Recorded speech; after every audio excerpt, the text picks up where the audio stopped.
Hey,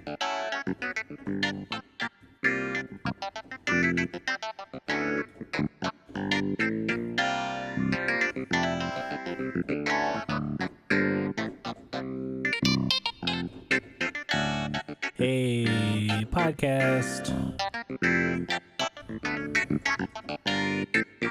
There's a podcast happening right now.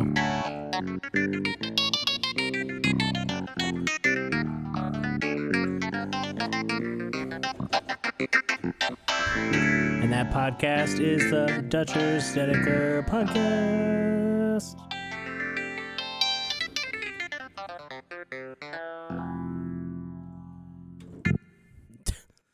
I picked a funky clav today for the sound.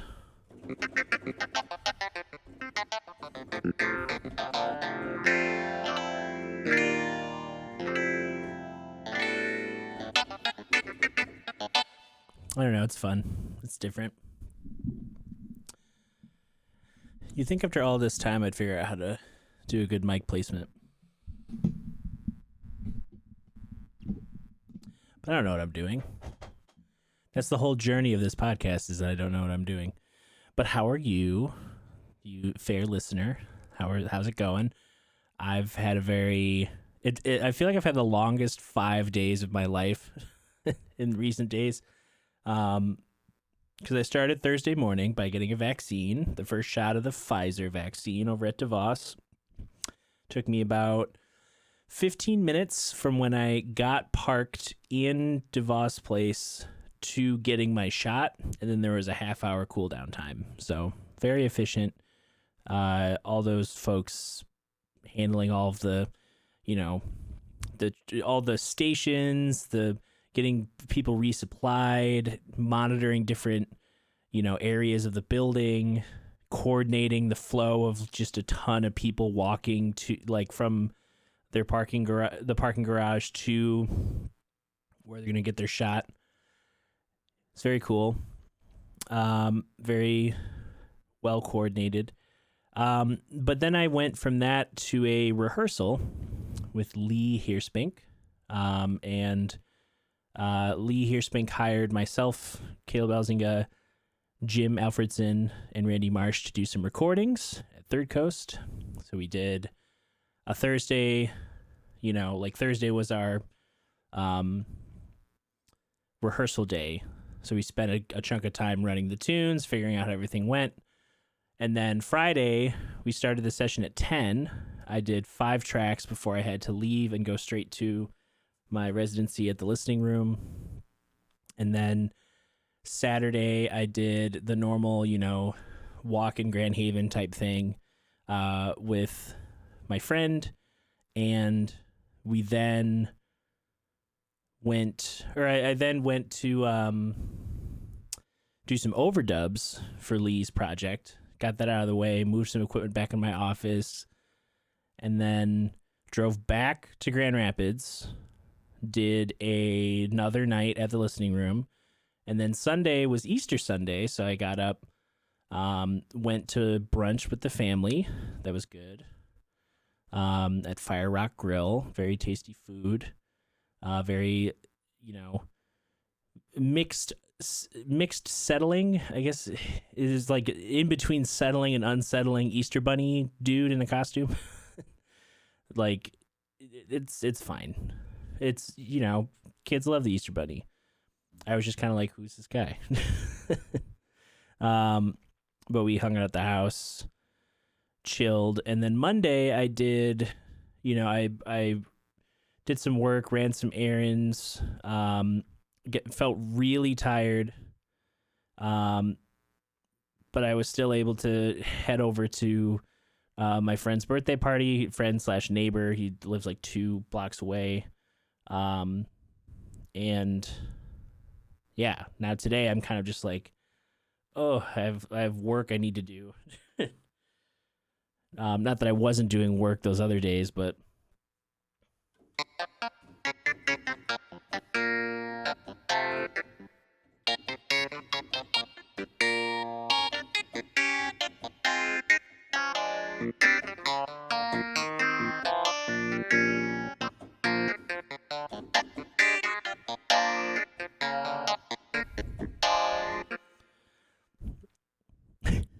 know how much longer I'll keep this sound on. It doesn't lend itself to a lot of like, I could do like,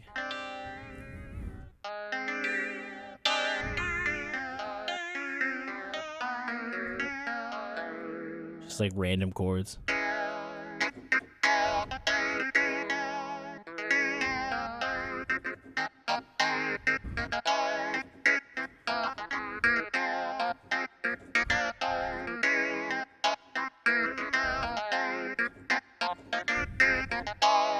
And then you just add some bass and just turn your head, and you have a Instagram video. So yeah, last few days busy. I've been reflecting on a lot of stuff. Last week we talked a little bit about my journey with piano.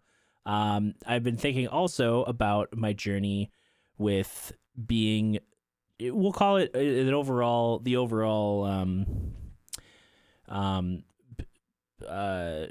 term, being your own boss, we'll call it, because so many people try to sell you that concept. There's a million MLMs out there that are just like, you're working all the time and you want financial freedom and you want independence. You want to set your own hours. You want to dictate your own schedule.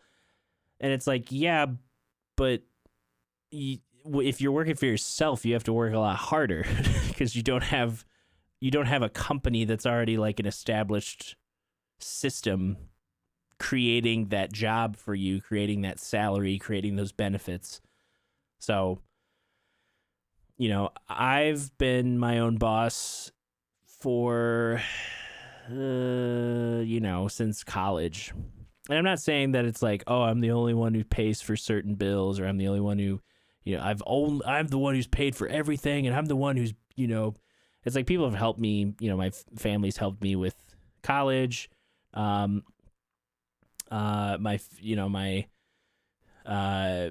with cars, with all different manner of expenses, being on certain plans till I was 26. But in terms of me dictating what I do with my career, a lot of that's been on me. And, if I were to, I'm finally doing kind of a performance review of how I've been doing. It's a mixed bag, because I would say overall I'm doing the right things. I'm continuing to network with people. I'm continuing to take on new challenges, new opportunities. I'm taking the skills that I've learned and the knowledge I've developed over the years of studying music, and applying it to different avenues, not just different performances, not just different types of styles, but like, different segments of the industry, because you kind of have to do that nowadays. You have to have some idea of where you need to put your music, where you need to put your time, where you need to put, your efforts. And there's that aspect I've always been good at, because I know how to work with other people. I've worked on projects that inside I've felt physically like, I don't want to work on this, but it's something that's related to school, or it's, a project that I said yes to and it's too late to back out. But overall, the projects I've done have been stuff that I've chosen, that I've learned something from, and I've had a good time with. Where the bad part of being a boss comes in that aspect, is that I've always been kind of a people pleaser type person, where I want to go the extra mile to see people happy, and I want to, make sure that if I do a project, it's to everyone's benefit, even if, like sometimes it's like, oh no, I'll do this extra thing, and it takes, a few more hours, and I haven't made any more money. That's where the bad boss in me is like, no, you should just tack on a little bit extra money, do the extra work. They'll be happy with the product, and you'll make the money. And it's like, I negotiating on my behalf. Part of me is still in college, where it's like, yeah, I'll just do it. I'm trying to get out there. And there's some aspect of that in some of the work I do, but nowadays I've said no to a lot of things that I can, because because my whole life I've been that kind of person that, I see a thing and I play out scenarios in my head. It's like, how is this going to work? It's like, do I know this person? What are they asking me to do? What do I get out of it? What's the benefit for me? What's the end goal? And I can say yes or no, depending on the circumstance. But yeah, the boss in me is still figuring out, like pricing, what is my value? I have a lot of value. I understand that. It's just putting a value on that. I need to be a little bit more forceful. I have been doing, especially since COVID is over. It's all over. Everything's done. No, since the past year, I would say, is over, and the music industry is going to slowly open back up. So my rates are going to change back to normal, because most of my services I was offering to like other music types. I wasn't getting a lot of contracted work from other types of people. But now, there's weddings, there's, sync licensing opportunities. There's other things that I just need to, be firm and be like, hey, this is my livelihood and this is my expertise, and you might want to save money, but you're not going to save it with me. You're going to get a good product, but you're not going to spend like $50 to do like, $500 worth of work. So that's where the good boss in me is like, okay, we need to restructure the business. We need to, fire off all those other people who were kind of like dragging the company down. They're dead weight. They were bad. It's bad influences on the company. Now we have these young, energetic go-getters that they'll work with the team that's been there. So my brain's restructuring, who's all in there, helping me figure out what to do. And then the other thing that my brain has been very good at is, it doesn't matter what the circumstance, push through it. And I'll say it's a good thing, because I've been able to, if something's difficult, I've been able to learn or, put in the time, put in the work, figure it out, get it done, learn from a mistake, pick it up, keep going. There hasn't been, there's never an ideal circumstance in music. Like, very rarely is there a time where you're like, this is perfect. This is about as perfect as it could get. Most times it's a combination of really good things and little things that chip away at what makes a thing good.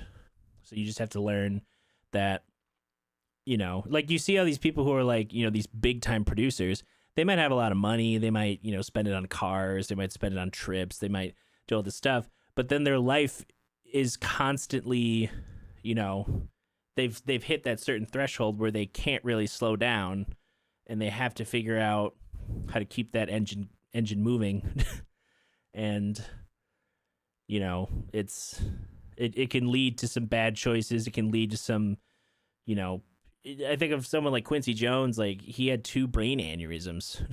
Like that's when you've been working too hard, where your body's just like, please stop. You're going to die. And yes, he's achieved a lot and he's done a lot of stuff and he's an inspiring person.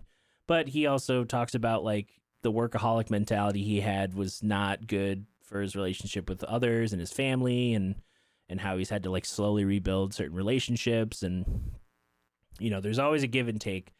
Like nobody is the holistic, perfect person that's like, wow, there's somehow a shining example of the capitalist, mentality creating this large scale business with wealth, and they're also this like family man and member of their community that everyone looks up to. It's like it's hard to get to that point, find that medium, because you're either putting a ton of time into the business or you're putting a ton of time into relationships.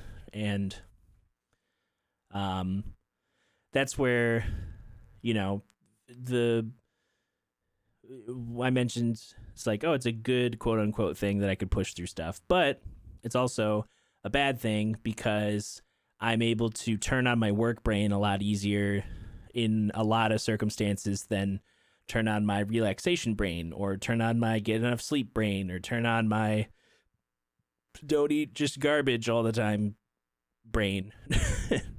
Turn on my drink enough water brain. Speaking of which, no, I don't normally buy Aquafina. This isn't a brand deal. I don't like your water. I got it for free for a gig, and I had it in the fridge near my office door. So I was like, you know what? Let's just finish this off because it's still usable.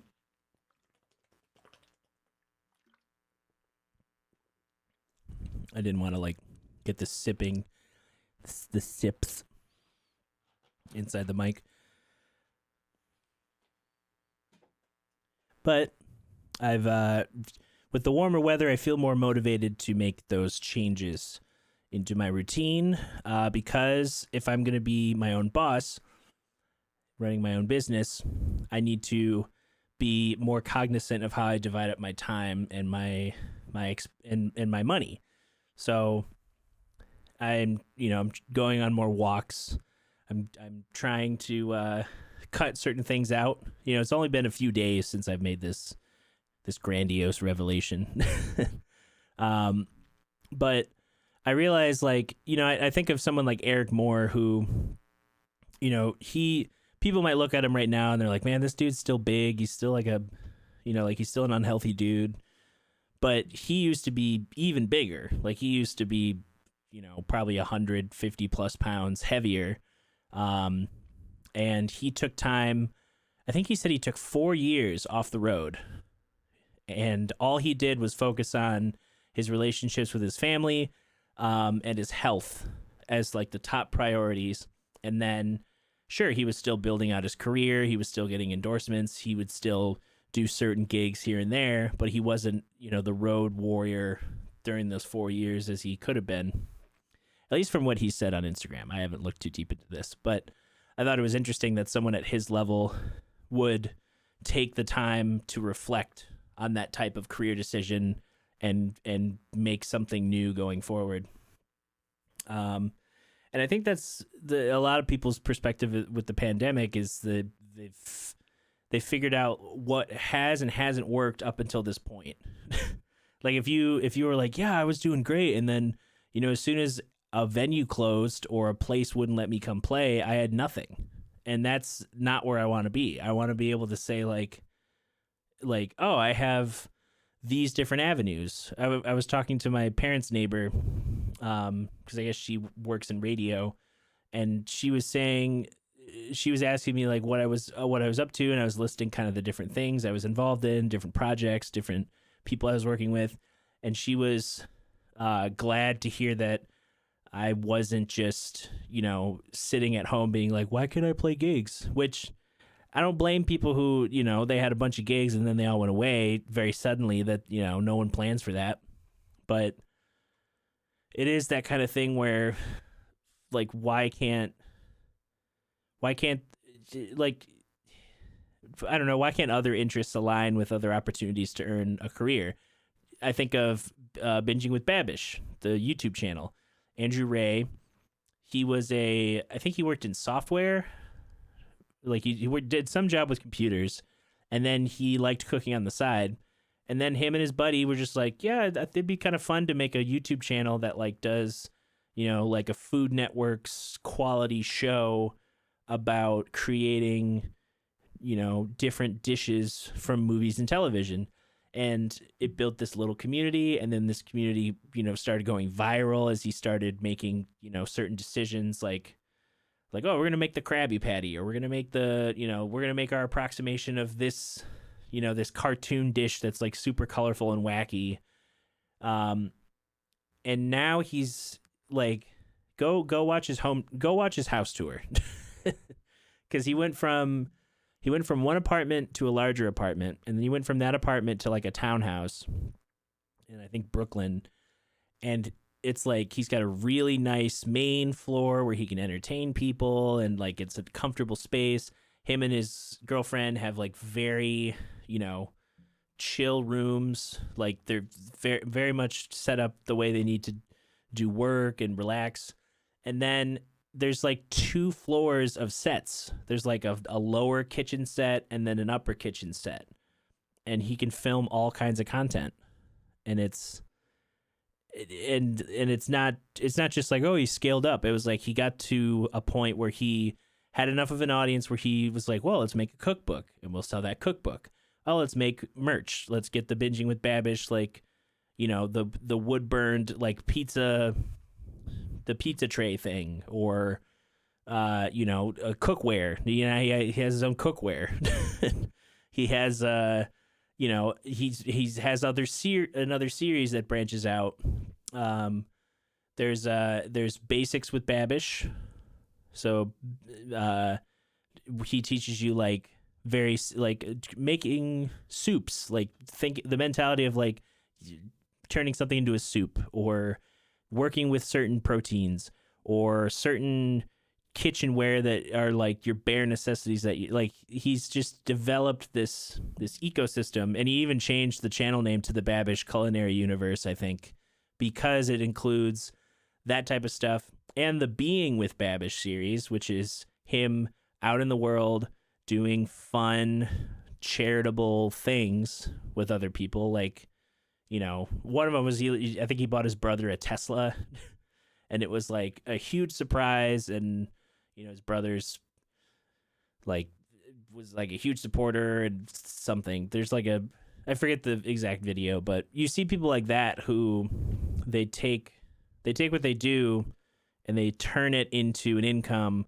but along the way they learn how to manage a business and they learn who is in their corner that can help develop a team. Like, that's really cool, because it you know, this is all in the span of like 4 years that he went from like well, I kind of work this software job and I'm just cooking for fun in my kitchen, to like being able to go on like Bon Appetit's like, you know, content, or like he's probably gonna end up on a Food Network show. I could see him like interacting with Food Network, because they're dipping their toes into YouTube with like clips, but they don't really have anything that's like quality content that's off of their network programming or their like website stuff or streaming. They don't have anything on YouTube other than clips. So they're not like a First We Feast type brand, because they're Food Network. They can, you know, Guy Fieri can just show up at a restaurant and talk about lobster rolls for a half hour and most people are happy. So all that to say, me and my brain is, if I'm going to be working for myself, I need to create my own benefits. So I need to look at the optimized version of my life. I need to see like what things are annoying, what things I don't do well, improve on them overall, so that more time and energy can be invested into the creative aspects, and more time and energy can be devoted to, like, you know, oh, I take care of myself. I have enough time to eat meals. I get enough sleep. All this stuff. Sure. Am I going to have nights where I'm up late editing something? Yes. Am I going to have times on the road where I'm going to be sleeping on the floor, or I'm going to be sleeping on a couch? Yes. But if I'm in a more, you know, realized state of being, then it's going to be less about like, oh, I'm so drained because I slept weird, but I also have this engine that needs tune-ups. It's, you know, I don't want to like also have the issue of like, yeah, I'm just like broken person. So that was another aspect of like be your own boss. Be like, what does that look like? Because usually it's like someone's selling you a lifestyle that no one's going to get except for the person at the top of the food chain, like an MLM. Like if you're working for an MLM and you're not in that position to be able to be at the top, you're just buying product that nobody wants. Like MLMs assume that like it's like you as an entrepreneur are going to be convincing enough to sell products to your old high school friends, your neighbors, your family members, and they're going to only want to buy that product for the rest of their life, and you're going to earn money every time they buy it.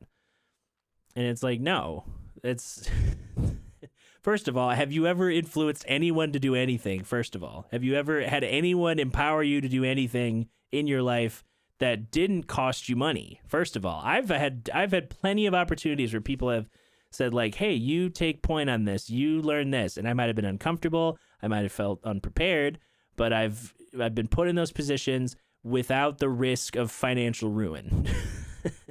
I haven't had to fill my garage with Mary Kay products. I haven't had to buy, a bunch of energy drinks from Amway. Like it's just been like people wanting to see me step up and do certain things, and they've put me in those roles, and that's been since like middle school. Like it was never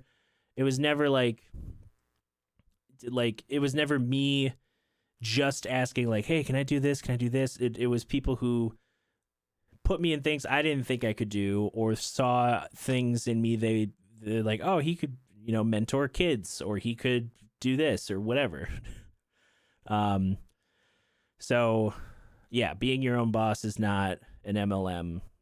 That's not the right model, because all it does is burn you out, and you spend a lot of money, and then nobody's buying the products because nobody cares. Everyone has their own brand. That's why it's so hard to sell music, because music's such a personal experience, and to try and sell music to someone who just doesn't care, it's like my thing is like, if you don't get what I'm about, or what like Earth Radio is about, or Blushing Monk is about, or what anything's about upon first listen of something, and you're not, swayed as a fan either way, like it doesn't have to be like, first listen, you're a diehard fan. It could be like first listen, oh, that was cool, I'll revisit it, or I'll buy the CD and, that'll be in a rotation in my car or something. Like, I don't know. It's not everything has to be, superstardom fame. But like, if you don't get what I'm about, like no amount of ad campaigning is going to convince you otherwise, because music is such a personalized experience, and it's a thing that people, they have an opinion about, even if they have never thought about the behind the scenes of the industry at all, or how it works, or who's doing what, or the skill level it takes to do certain things. They're just like, I like this because the beat's cool. I like this because the hook's catchy. I like this because, I identify with this artist who is talking about this certain subject. Like, I'm not going to sit there and be like, well, if you like these people, you might like us. Because yes, that could happen, but no. Usually it's like people, it's you gotta have a friend who's like, man, you don't listen to this band yet? You should check this band out. You would love it. Like, that's how more people person to person than any amount of money I've spent, which isn't a lot, but that's also the boss side of my brain, is like, you don't know if something worked or not if you haven't done it enough times. So that's another thing. If I can get to a point where I'm able to invest more money on a weekly basis into certain types of ads or certain types of content promotion, like, who knows? Maybe something will catch on, something has traction. But it's definitely a grind, and it's I have to have that part of the boss that's like not the workaholic boss, but the boss that's like, hey, you know what? It's okay if you take 3 days and you've done nothing. Like, I'm contemplating, like, because I have 3 gigs this week, and I have the podcasts and all that. Or rather, when this comes out, I will have had gigs Wednesday, Friday, and Saturday. And that's been an exercise in putting myself out there a little bit more, trying to translate some of the skills I've put into, talking at a camera, talking to people, trying to figure out how to talk to y'all out there, trying to take those skills onto a stage, especially with masks, because half my face is covered, and it's like, hey, I'm making a joke, ha ha ha, and it's like no one sees my smile to like be like, oh, it was a joke, ha ha. So I don't know. Be your own boss is tricky. The other aspect of being your own boss, other than, the workaholic, taking care of yourself, assessing your strengths and weaknesses, what needs improvement, letting go of certain things that are in the way. That's a big thing, trying to let go of, you know, I'm not as talented as this person. I could never do that. It's like if I had said that, I'd never learn anything. I wouldn't. There's still that part of me that's like, it's like, oh, you'll never be as cool as this person. It's like, why not? Why can't I be? Why can't I get to a point where I feel that way? Yeah. Being a boss, the idea too that you can't delegate, and that's been a constant issue I've had, is that I've learned how to do things in such a way, even if it takes, a chunk of time, I feel like I can't delegate to certain people because they haven't put in that time and effort. But everyone needs to start doing that, but not everyone has the interest to do that. So then I just have this circular logic of like, well, I can't delegate anything because people don't want to do the things that I'm trying to delegate. So I have to just keep learning to how to do the things I don't like to do until I get to a point where I have a system, and then that system carries me further than just being upset about like an aspect of the business. And that's a whole like understanding the dynamics of who you're working with. It's being willing and open to like giving people more, trusting people more, trusting the process more, realizing you don't have to get everything done in a day. Most bands, I feel like they don't get real traction until they're like 6 or 7 years in, where it's like now more people are like, okay, this thing, it's still happening. There's still a band and they're still doing things. like all the soul bands that have popped up out of the Midwest, or Anderson .Paak took years before people were like, oh yeah, Malibu, like that's killer. Oh man, he's working with these producers. Wow, now he's doing the thing with Bruno Mars. But he's just always been working.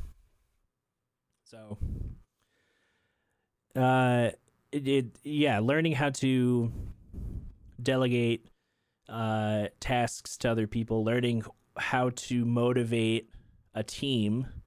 I often have the negative speak circulating in my head because there's so much of the processing of like, well, I got to get this done, but then this takes up time, and then this is weird, and I need to have this done, but this really is a priority, but this is more fun.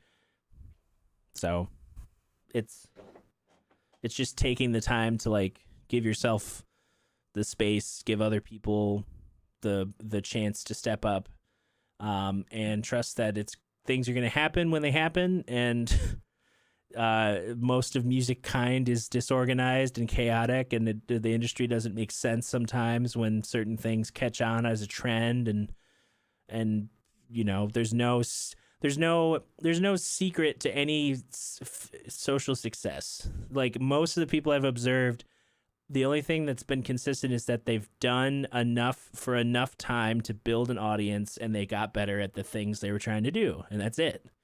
There isn't like, if you post 6 posts a day for 200 days in a row and promote 4 of those posts every day, is like that, I see some of these posts that someone's promoted them, and they're, it's like they made a beat and it sounds cool, and it's got like 30,000 views.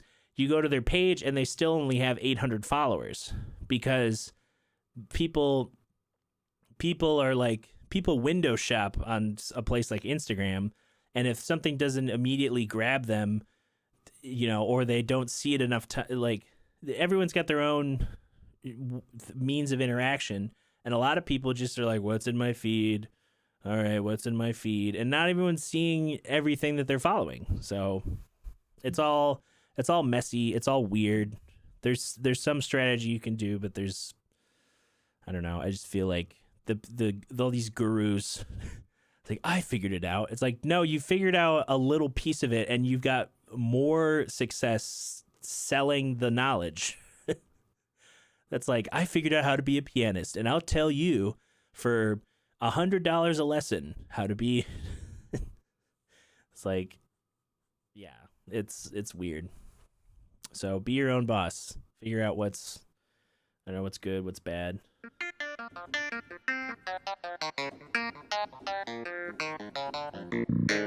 don't know why I'm stuck in B flat.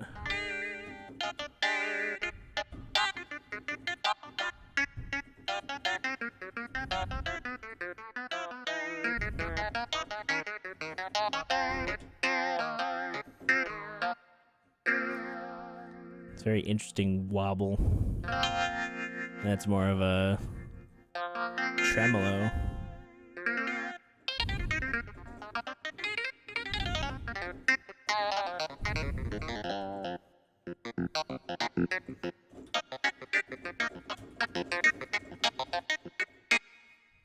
Yeah, I don't know about this sound. But yeah, so part of the decisions that I'll be making are also related to the fact that I'm turning 29 this year and I'm going to be 30. And 30's like, it's not like you have to have everything figured out by the time you're 30. But if I can take that mentality and like get a lot of things figured out in the next year and a half, like, why not? Like, why not figure out a bunch of stuff in the next year and a half that are going to make my 30s to my 40s like even better. It's going to be just growth, continued growth. And yeah, that's all we got to try and do is improve as human beings. we see the cropped nuggets, the perfection pieces, the little gems, the 18th take, we're seeing all these versions of people that are unrealistic because it's curated. It's like, it'd be interesting to see an art exhibit where it's like, these are the most famous paintings of this person, but then also like, here are the ones that suck. Here's his early works. Here's his scribbles on notepads. Here's half-finished paintings that were like, he almost put in the garbage. Here's like, a poor attempt at sculpture. Like, this dude's known for painting and he sucks at sculpture. Like, we don't see that. We just see like, it's like, wow, this piece is probably worth $8 million. Just eyeballing it. So that's the other memo that me being a boss to myself is, hey, just keep doing stuff and have fun with it, and things are going to work out how they work out. It seems to be working out already.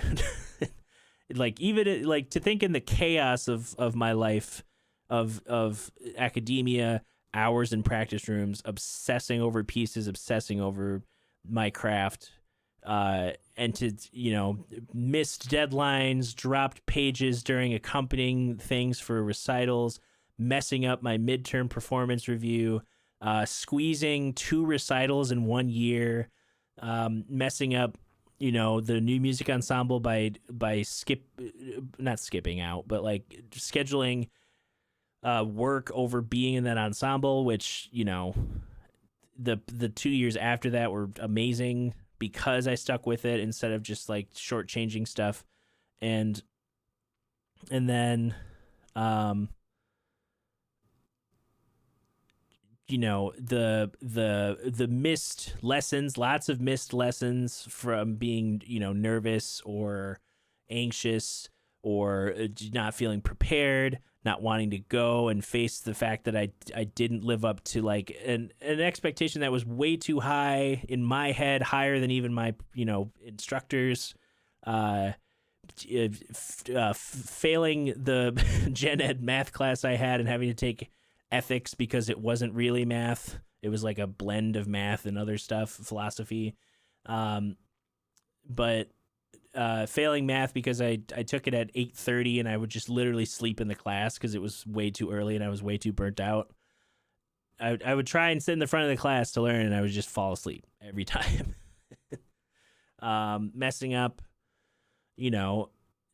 certain gigs, double booking things. I remember getting an email from some upset lady. She's like, "You'll never work in this town again." It was like, yeah, I will. I have a gig next week, but it's still in my soul. I was like, oh, that was a disappointment. But in reality, all I did was like, I double booked a gig that I was passionate about with my friends at a venue that didn't pay a lot of money, but it was still super fun, and it was evidence of growth. I had double booked it over another humdrum. Go to the Eberhard Center and play piano for a bunch of disinterested businessmen, and maybe one of them will hear your notes and be inspired to casually toss you some money, some work. Oh, you poor musician! You must need these shillings to survive. These pence. It's like all I did was save that department $100, and they played music over Bluetooth because I feel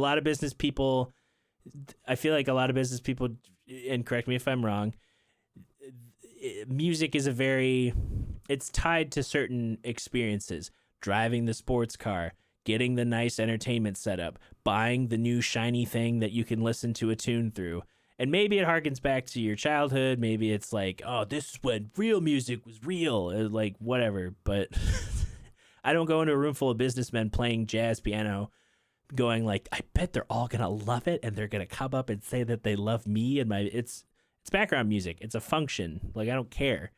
Like, I did one. I remember I did one where Rick Snyder was there, and he was the governor at the time, and not a good dude, but at the time I was like, oh, that's the governor. Like, I should. And it's like, he doesn't care. He's literally flying in here being like, I'm a tough nerd, and then like vanishing into the ether. Like, that's all he's there. He's there to show up, get paid, and leave, and have all the other business people be like, oh, we can talk to him about, oh, we could get that new sale, and then that's what we'll get a government contract. And it's like, nope, he's just there to make money. So, on that pleasant note, make sure whatever you're doing makes you happy, and make sure whatever you're doing makes sense to your growth as a human being and in your career. And if you dig my podcasts, any of them, this one, Life is a Piano, Mitten Backstage, you can support this all at patreon.com.